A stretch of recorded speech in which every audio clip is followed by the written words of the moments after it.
Bizim tarixi torpaqlarımız İrəvan xanlığıdır, Zəngəzur, Göyçə mahalıdır. Bunu gənc nəsil də bilməlidir və dünya da bilməlidir. Və şadam ki, bu məsələ ilə bağlı bizim tarixi torpaqlarımızın tarixi ilə bağlı indi samballı elmi əsərlər yaradılır, filmlər çəkilir, sərgilər təşkil olunur. Biz növbəti illərdə daha fəal olmalıyıq bu istiqamətdə və dünyanın müxtəlif yerlərində sərgilər, təqdimatlar keçirilməlidir. Çünki İrəvan bizim tarixi torpağımızdır və biz Azərbaycanlılar bu tarixi torpaqlara qayıtmalıyıq. İrəvan xanlığı Azərbaycanın xanlıqlarından biridir, biri olub. Ancaq İrəvan xanlığına qədər bu Qərbi Azərbaycanda bir çox hadisələr baş verib və İrəvan xanlığı sonuncu süqut edən Azərbaycan xanlıqlarından biri olub. Bu ərazi qədim dövrlərdən Oğuz, Türk, Qıpçaq boylarının yaşadıkları ərazi olub. Oğuznamələrdə, Dədə Qorqudda adı çəkilən yer, yurd adların əksəriyyəti həmin ərazidə təkrarlanır. Və o ərazi hələ orta əsrlərdə, Səfəvilər dövründə Azərbaycanın bəylərbərliklərindən biridir. Çuxursəd bəylərbərliyi adlanırdı. Və Çuxursəd bəylərbərliyi o indiki deməli Ermənistan ərazisinin o Ağrı dağın belə deyək çökəkliyi, aran hissəsi, düzənliyini əhatə edir. Və onun bir tərəfi gedirdi Urmiya xanlığına, Xoy xanlığına, Qars paşalığına və bu ərazilər demək olar ki, bu Çuxursəd bəylərbərliyi əhatə edirdi. Və orada da Səfəvilərlə o İrəvan şəhəri, İrəvan o Çuxursəd bəylərbərliyi mərkəzi İrəvan şəhəridir. İrəvan şəhəri Osmanlılarla Səfəvilərin arasında gedən müharibələr zamanı 14 dəfə əldən ələ keçmişdi. Və hər dəfə də o müharibələr zamanı o İrəvan qalası, İrəvan şəhəri dağıdılmış, sonradan yenidən bərpa edilmişdi. İrəvan xanlığı Səfəvilərin dövründə, bunun çiçəklənmə dövrü əslində Səfəvilərin dövrünə deməli təsadüf eləyir və orada İrəvan şəhəri də həmin dövrdə belə İrəvan qalası 1509-cu ildə Səfəvi hökmdarı Şah İsmail vəziri Rəvvənqulu xana göstəriş verir ki, bu yüksəklikdə, bu dağın deməli o sıldırımlı qayanın üzərində bir qala tikdirsin. Və 7 ilə bu qalanı tikdirib başa gətirir və o İrəvan şəhərinin də adı ilə Rəvvənqulu xanın adından o dövrdən başlayıb o adlanmağa. Ermənilər iddia edirlər ki, güya ki İrəvan şəhəri Erebuni ilə bağlı bir yaşayış məntəqəsi. Əslində Erebuni İrəvan şəhərindən həmin vaxtda bugünkü gündə də xeyli aralı məsafədə yerləşir və Erebuni qalası da hərbi istehkam qalası olub. Orada yaşayış infrastrukturu olmuyor. Şəhər infrastrukturu olmuyor orada. Yalnız orada qarnizon yerləşib. Urartu Çarlığının qarnizonu, hansı Urartu Çarlığının mərkəzi Vanın yaxınında Tuşba şəhərindədir. Burada isə onun bir qarnizonu yerləşirdi və bu Erebuninin də güya ki ermənilər onu 2780 illiyini bu yaxınlarda qeyd edildi. Halbuki o ərazinin İrəvanla Erebuninin heç bir bağlılığı yoxdur. İrəvan şəhəri bizim deməli xalqımızın sıfırdan qurduğu, yaratdığı bir şəhərdir ki, sonraki dövrdə İrəvan xanlığının paytaxtı oldu. 1727-ci ildə Nadir Şahın qətlə yetirilməsindən sonra xanlıqlar parçalandı, mərkəzdən qaçma meylləri gücləndi və ayrı xanlıqlar yarandı. 20-yə yaxın xanlıq yaranmışdı ki, onlardan biri İrəvan xanlığı idi. İrəvan xanlığı da mövcud olduğu 80 il mövcud olduğu dövrdə dəfələrlə Ruslara qarşı bu dəfə mübarizə aparıb. 3 dəfə 1804-cü ildə, 1808-ci ildə və axırıncı dəfə 1827-ci ildə Rus qoşunları İrəvan xanlığına hücum elədi və 1827-ci il oktyabrın 1-də İrəvan xanlığı süqut elədi. Və İrəvan xanlığı süqut eləyəndən sonra o ərazidə İrəvan xanlığı və Naxçıvan xanlıqlarının ərazisində ikisini bir yerdə bir erməni vilayəti yaratdılar. Halbuki həmin ərazinin bizim əlimizdə statistika var. Həmin ərazidə deməli 1111 yaşayış məntəqəsi mövcud idi. İrəvan və Naxçıvan xanlıqlarının birgə ərazisində. 1111 yaşayış məntəqəsindən 62-sində ermənilər yaşayırdı. Cəmisi 62-sində. Onda 14-ün adı ermənicə idi.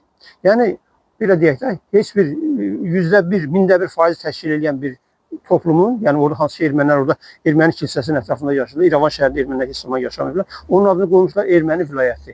Hansı ki, bu gün olub o Ermənistan Respublikası. Yəni onun əsası təsəvvür ki, Rus işğalından sonra qoymuşdur. Və 1840-cı ildə erməni vilayəti ləğv edildi, İrəvan quberniyası yaradıldı. İrəvan quberniyası yaradıldı, İrəvan şəhərdə İrəvan quberniyasının paytaxtı oldu. Və İrəvan şəhəri də Çar Rusiyası dövründə də İrəvan şəhərinin özü Azərbaycanlıların şəhəri kimi tanınırdı. Çünki ermənilər ora köçürüb gətirmişdilər. Və işğal dövründə, işğal ərəfəsində o İrəvan xanlığı təxminən 10 min əhali yaşayırdı. Onun deməli 1/4 ermənilərdən ibarət, hansı ki şəhərin özündə yox, şəhərin ətrafındakı qəsəbələrdə yaşayırdılar. Ancaq onun adını qoydular İrəvan elədilər Erivan. Sonraki dövrdə isə 1936-cı ildə oldu Yerevan. Və erməni o dövrdə də Azərbaycanlılar oranın yerli əhalisi sayılırdı. Ermənilər də özlərini gəlmə hesab edirdi. Oradan onlar İrandan və Türkiyədən köçürüb gətirmiş erməni ailələri idi ki, hansı ki o Rusiya işğalı dövründə Azərbaycanlıların o İrəvan şəhərindən, xüsusən o əyanların, imkanlı xanların, bəylərin ailələri ki, İrəvan şəhərini tərk etmişdi. Ermənilər gəlib onların evlərində məskunlaşmışlar. Və beləcə də bizim bu tarixi torpağımız olan tarixi torpaq İrəvan xanlığının sonraki mərhələsi, yəni Rusiyanın yeritdiyi o kolonizasiya siyasəti, hansı ki o müstəmləkəçi siyasətin nəticəsində tədricən erməni şəhərinə çevrildi. 20-ci əsrin əvvəlində artıq İrəvan şəhərində ermənilərlə Azərbaycanlılar yarı-yarıyaydılar. Çünki hər dəfə onları ermənilər köçürdüksək, onların nisbəti artırdı. Azərbaycanlılar isə o qırğınlardan, o 5-6-cı qırğınlar, 18-20-ci qırğınlar zamanı ki, onların İrəvan şəhərini tərk edirdilər, ermənilər gəlib onların ailələrinin yerində məskunlaşırlar. Və beləcə də bizim o tarixi torpağımız, İrəvan şəhərimizin siması dəyişdi və bu gün monoetnik bir erməni şəhərinə çevrildi. Yəni orada bir nəfər də olsa Azərbaycan yaşamır. Halbuki tarixi sənədlərdə, kitablarda, yazılan kitablarda, İrəvan xanlığının haqqında yazılan kitablarda, mənim İrəvan şəhəri kitabında, digər sənədlər hamısında o şəhər sırf Azərbaycanlı şəhərdir və onu da statistika müəyyən eləyir. Orada keçirilən siyahılmalardan görünüş ki, tədricən erməniləşdirmə siyasəti yerinə yeritilib və bu şəhər bizim tarix şəhərimizdir. İnşallah o şəhər yenidən Azərbaycan şəhəri olması gələcəkdə inşallah mümkün olacaq.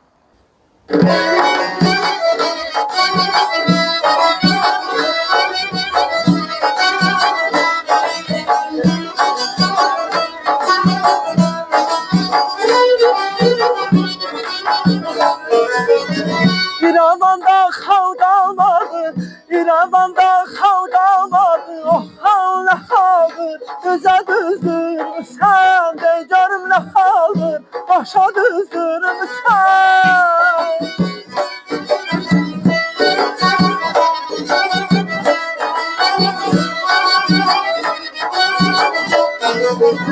Daha məndə can qalmadı, daha məndə can qalmadı, oh xalq nə xalqdır, özə düzdürmüsən, de görüm nə xalqdır, başa düzdürmüsən.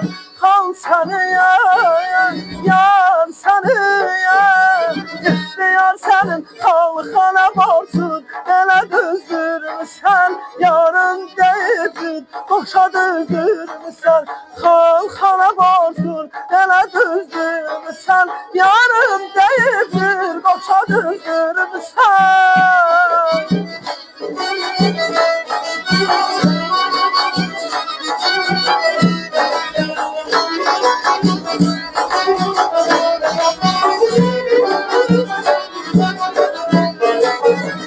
İrəvandan gəlir qutu, İrəvandan gəlir qutu, oh xalq nə xalqdır, özə düzdürmüsən, de görüm nə xalqdır, başa düzdürmüsən.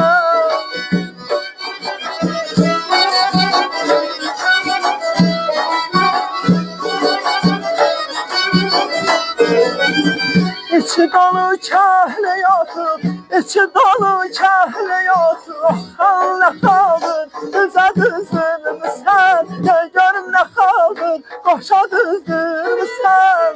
Xalq səni yar səni ixtiyar sənin, xalqana borcun, elə düzdürmüsən, yarın deyibdir, başa düzdürmüsən. Xalqana borcun, elə düzdürmüsən, yarın deyibdir, başa düzdürmüsən. Xalqana borcun, elə düzdürmüsən, yarın deyibdir, başa düzdürmüsən. Xalqana borcun, elə düzdürmüsən, yarın deyibdir, başa düzdürmüsən. Uzaq zamanların dumanlı sabahlarında, yer ilə göyün bir-birinə sir pıçıldadığı çağlarda bir diyar vardı, Azərbaycan.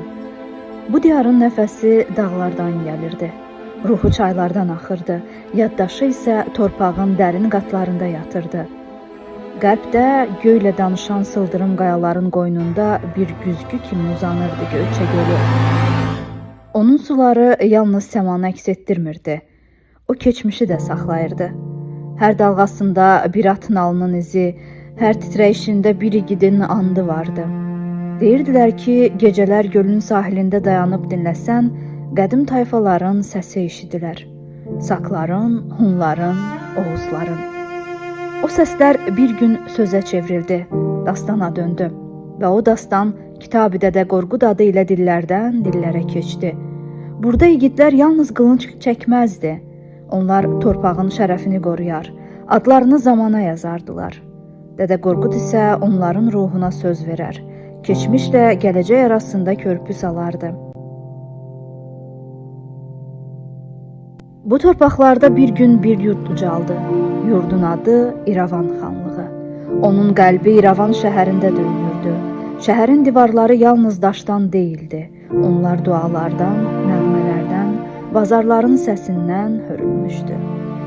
Karvanlar gəlib keçər, yollar yorulmaz, insanlar isə torpağa kök salar, onu yaşadardı. O diyarda torpaq danışardı. Əkinçinin əli ilə yazılan sətirlər buğda kimi boy atar, xalçaçı qadının ilmələri isə tarixə çevrilərdi. Hər naxış bir xatirə idi, hər rəng bir həyat. Amma zaman həmişə eyni qalmır. Bir gün göylər qaraldı, torpaq sükuta büründü. Uzaq saraylarda yazılan iki sənəd, Gülüstan müqaviləsi və Türkmən çay müqaviləsi. Diyarın taleyinə qılınc kimi endi. Sərhədlər çəkildi, yollar bölündü, bir xalqın ürəyi iki yerə ayrıldı. O gündən sonra küləklər başqa cür əsdi. Araz çayı artıq yalnız su aparmırdı, o ayrılıqları da aparırdı. Qərbi Azərbaycan. Bu ad artıq bir torpaqdan çox bir niskil oldu.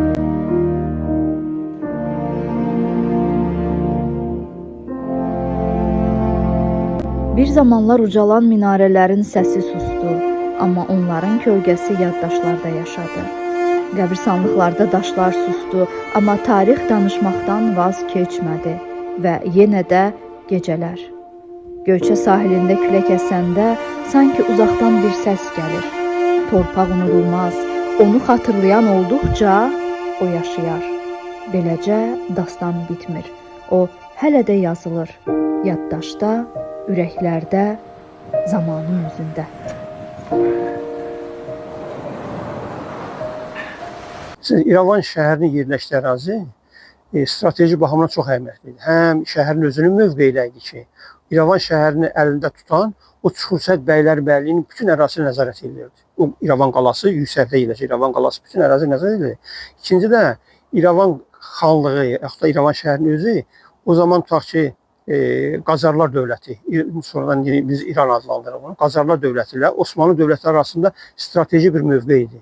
Və Rusiya da istəyirdi ki, bu iki dövlətin arasında özünə bir hərbi, belə deyək də, platform yaratsın, mövqe yaratsın ki, və bu ikisinə də nəzarət edə bilsin və eləcə də oldu. Yəni Rusiya o bütün qoşunlarını, onu da deyim ki, İrəvan xanlığı bizim o Şimali Azərbaycan xanlıqlarının içərisində ən sonuncu işğal olunan İrəvan xanlığıdır.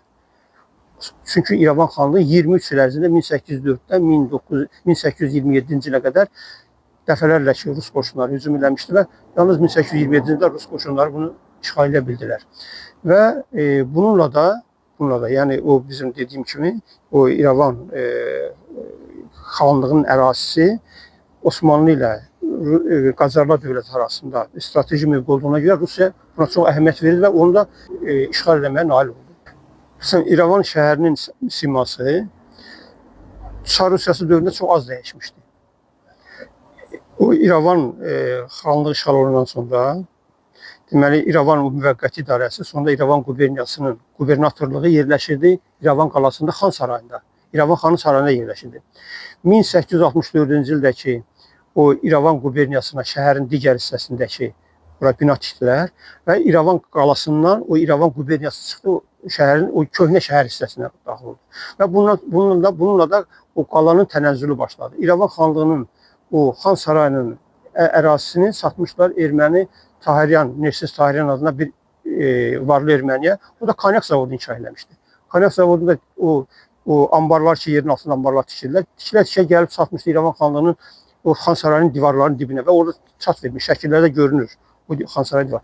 Və İrəvan şəhərindəki İrəvan qalasından çıxan o idarələr ki vardı, İrəvan polis idarəsi, İrəvan quberniyası, onlar şəhərdə evlər tikdilər. Ancaq İrəvanın mərkəzi, yəni köhnə şəhər deyirlər. Orada İrəvan şəhəri 4 massivdən, 4 hissədən ibarət idi. Qala, Dəmirbulaq məhəlləsi, Təbəbaşı məhəlləsi, bir də şəhər hissəsi, köhnə şəhər hissəsi.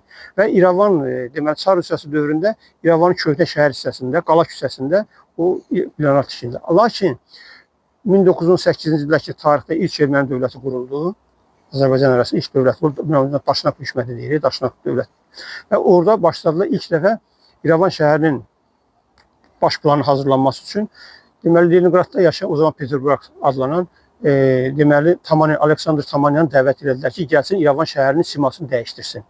Və İrəvan şəhərinin siması da indiki bax onların Respublika meydanı dediyimiz meydan ki var. O ərazilər, o Göy məscidin yerləşdiyi ərazilər tarixi qədim Azərbaycanda yaşadığı ərazilər. Orada ermənilər qətiyyət bir nəfər də olsa erməni yaşamayıb. Və oradan başladılar. Lakin o Daşnaq hökuməti süqut edəndən sonra o plan yarımçıq qaldı. 1924-cü ildə Sovet Ermənistan hökuməti Aleksandr Tamanyan yenidən dəvət elədi. Və o gəldi, İrəvan şəhərinin baş planını hazırladı. Baş plan İrəvan şəhərinin mərkəzindən başladılar. Hansı ki, o mərkəzdə bir nəfər də olsun erməni yaşamırdı. Və beləcə o indiki Respublika meydanı deyilən meydan ki var. O Respublika meydanı ərazisində Zalxan meydanı idi adlanır. Çünki İrəvan xanın adından, Zalxanın adından adlanmış. Zalxan hamamı yerləşirdi. Orada ticarət köşkləri var idi və s. Və o ərazidən başladılar. Azərbaycanlıların deməli o yaşadığı əraziləri hissə-hissə sökməklə və İranın baş planı bir neçə dəfə hazırlanıb İrəvanın baş planı. Lakin Sovet hakimiyyəti illərində belə idi ki, Azərbaycanlılar yaşadığı məhəllələrdə Azərbaycanlılar köçürürlər, təzə salınmış mikrorayonlarda və hərəsini də bir tərəf atırdılar ki, o Azərbaycanlı heç olmasa birinə qonşu da olmasın. Və beləcə bu Azərbaycanlıların şəhərin mərkəzində yaşayan Azərbaycanlıları səfərlərdə İrəvanın ətrafında salınmış yeni mikrorayonlara.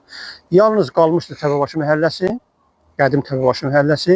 Orada İrəvan xanlarının orada evləri vardı. Abbasqulu xan İrəvanskinin evi o Təbəbaşı məscidinin yanındaydı. Və bir də Firdovsu küçəsi vardı ki, o Firdovsu küçəsi də indiki Respublika meydanından Dəmirbulaq hissəsinə çıxırdı ki, orada Sovet hakimiyyəti illərində orada Nərmanov küçəsi adlanırdı. Nərmanov küçəsində yerləşirdi Dəmirbulaq məscidi. Eyni zamanda Axundov adına Azərbaycanın orta məktəbi. Yəni o ərazi hələlik Sovet dövründə Azərbaycanlıların yeganə qaldığı ərazi Dəmirbulaq hissəsində və Təbəbaşı hissəsindəki bir qismində Azərbaycanlılar qalmışlar.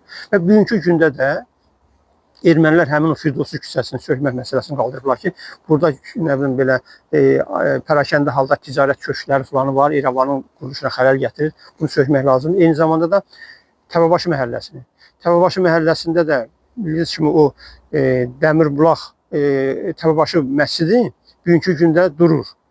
Bir qismi uçulub, bir qismində erməni ailələri yaşayır, bir neçə erməni ailələri yaşayır. Çünki onun həm qadınlar üçün zalı vardı, kişilər üçün zalları vardı.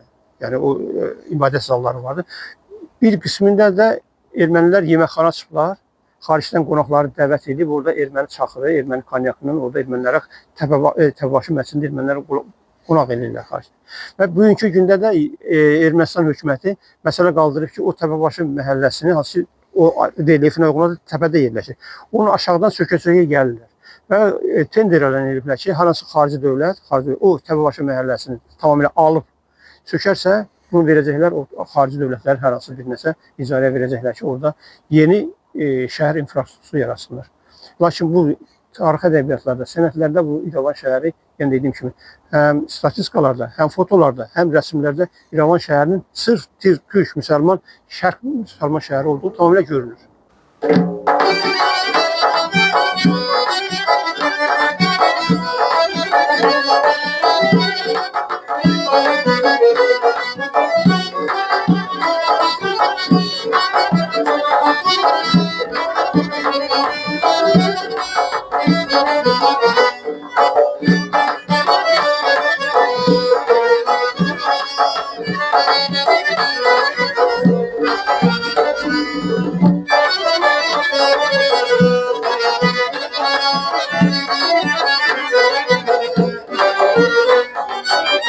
Havan temiz, suyun serin, boynun geniş, eşkin derin.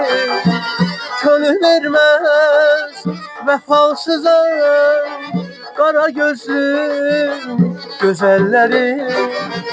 Könül vermez vefasıza, kara gözlüm güzelleri. Ezel günahın obamız İrəvan, doğma əziz şəhərimiz İrəvan. Qoy tərkesin şər şəhəri İrəvan, çiçəylənsin hər şəhəri İrəvan. Qalx İrəvan qalasına, qədim Turan qalasına.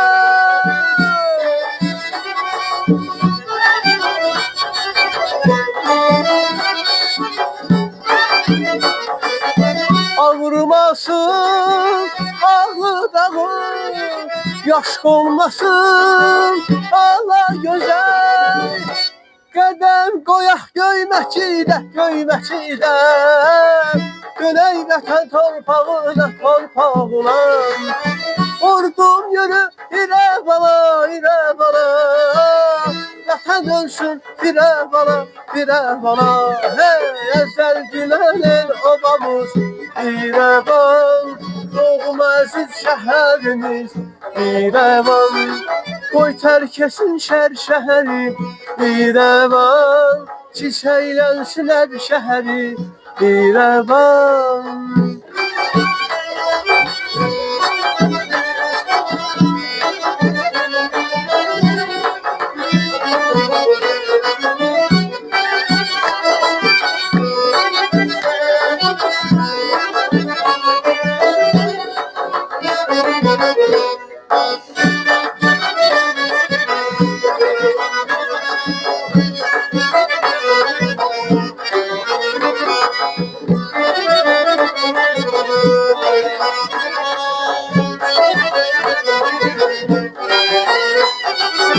Boz qayalar qoşa qoşa, zəngi axır coşa coşa.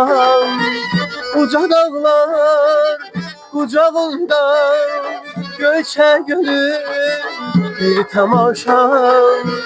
Uca dağlar qucağında, göyçə gönül bir tamaşa.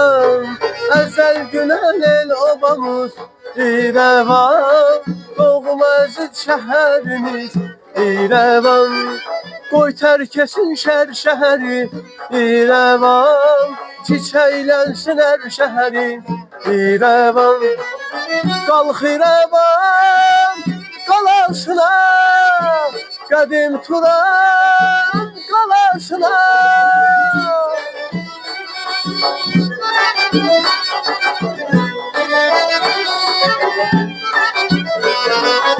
Ağrımasın ağlı dağı, yaş olmasın ala gözəl.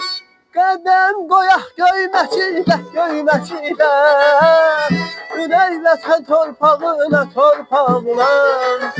Ordum yürü İrəvana, İrəvana, vətən dönsün İrəvana, İrəvana.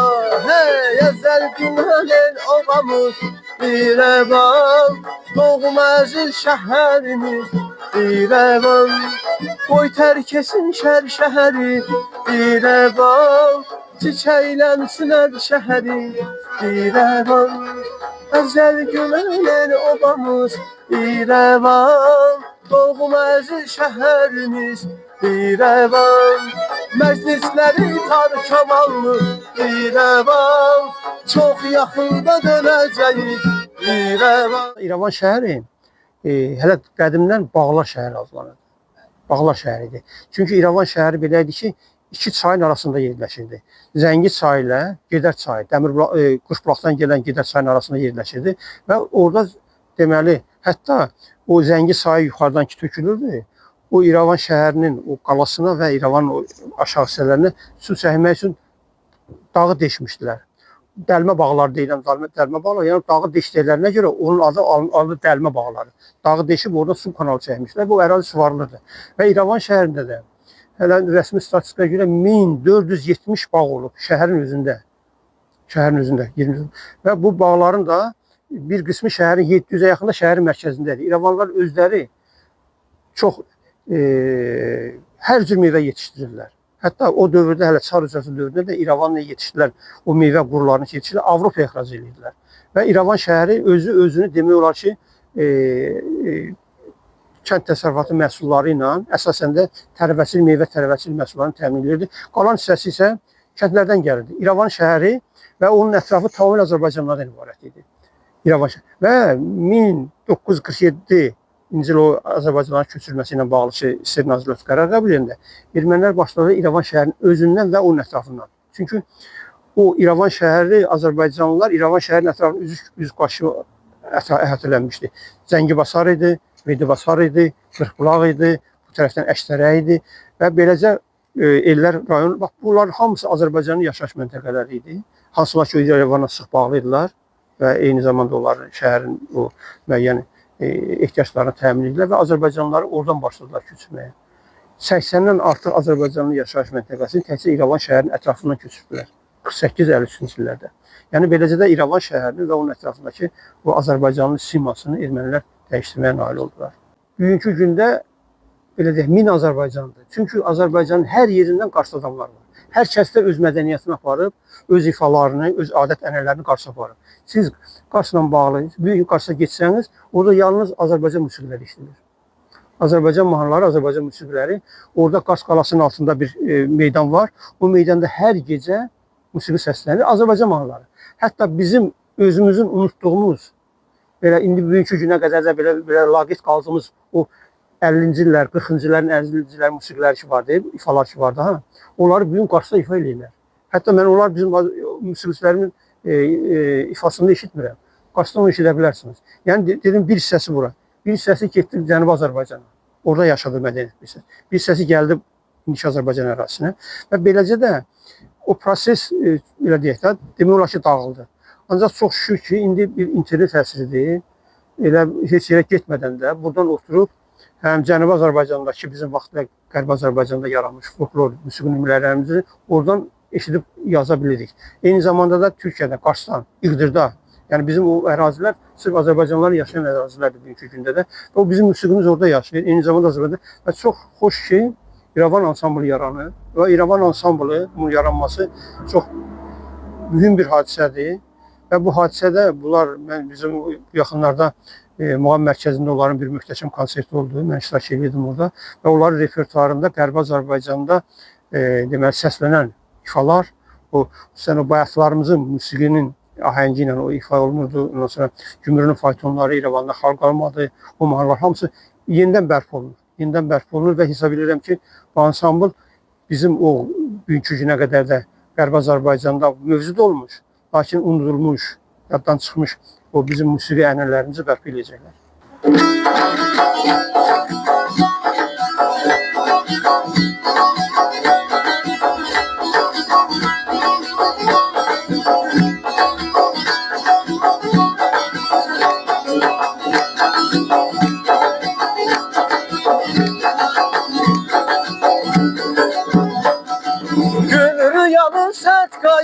Gümrün faytonları boylandım arka çaya. Gümrün faytonları eftikdim yuva kurdum, emeğim gitti zaya. Gümrün faytonları ipeyden kaytanları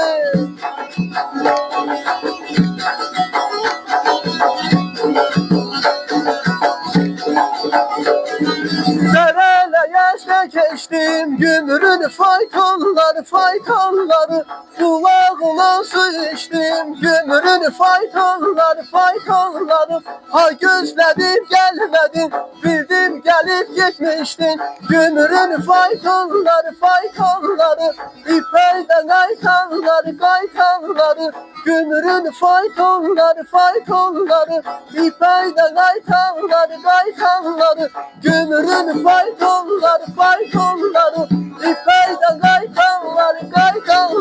Bugünkü gündə Qərbi Azərbaycan icmasında Qərbi Azərbaycandan vaxtlı deportasiya olunan Azərbaycanda yaşayan rayonlar ki vardı. Ən azından son 22 rayonda Azərbaycanlılar kompakt şəkildə yaşayırlar və özümlə İrəvan şəhərində onların qayıtması üçün onları həm belə deyək də tarixi ədəbiyyatlarla təmin etmək, onların maarifləndirmək, onların yer yurtlarına və hər bir rayon, hər bir kənd haqqında kitablar buraxılır artıq ki, hər bir qayıtmaq istəyən adam indidən bilir ki, bunun yaşadığı, vaxtla yaşadığı, atasının, babasının, özünün yaşadığı yerlər haradır və onlar necə qayıdacaq? Orada nə vardı orada? O kənddə, onların yaşadığı ərazidə bunların nəyi qalır, nəyi vardı? Və beləcə də bu Qərbi Azərbaycan icması Azərbaycanlıların tarixi torpaqlarına qayıtması üçün bir deməli vəsilədir, vasitədir və inşallah bu olacaq. Çünki bu son 100 ilin ərzində Azərbaycanlılar dəfələrlə deportasiyaya soyqırıma məruz qaldılar, kütləvi qırğınlara məruz qaldılar, amma qayıtdılar. Eyni zamanda da bugünkü gündə də deməli Meğridən tutmuş Göyçənin Zoda qədər olan hissədə bu sərhəd zonasında kəndlər boşalıb. Ermənilər yaşamırlar. Ermənilər özləri ki, çünki orada deməli 80-ə yaxın, 60-a yaxın Zəngəzurda vardı Azərbaycanın yaşayan müddəvəsi. 40-dan çox da təkcə Göyçə ilə, Basakisərlə, Krasnoselsk rayonunda. 40 Azərbaycan yaşayır.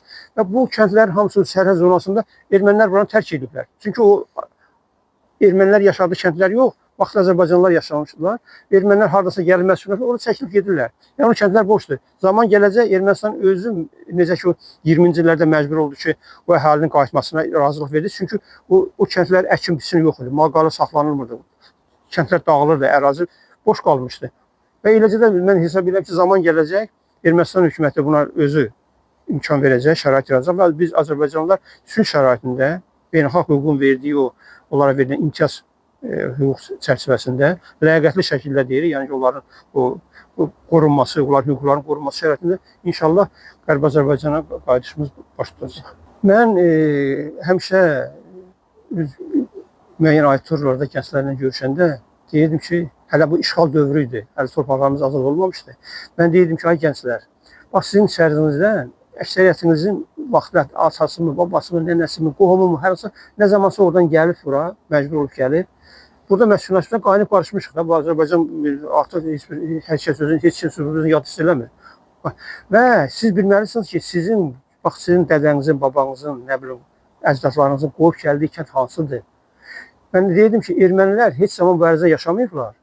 Ancaq gəliblər buradan, İrandan gəliblər, Türkiyədən gəliblər, Qarabağda məskunlaşıblar, Qarabağı özlərinin vətəni hesab edirlər. İndiki Ermənistan ərazisində məskunlaşıblar, oranı vətəni hesab edirlər. Halbuki bunların kökü orada yoxdur. Onların gəlişi son 200 ilin məhsuludur.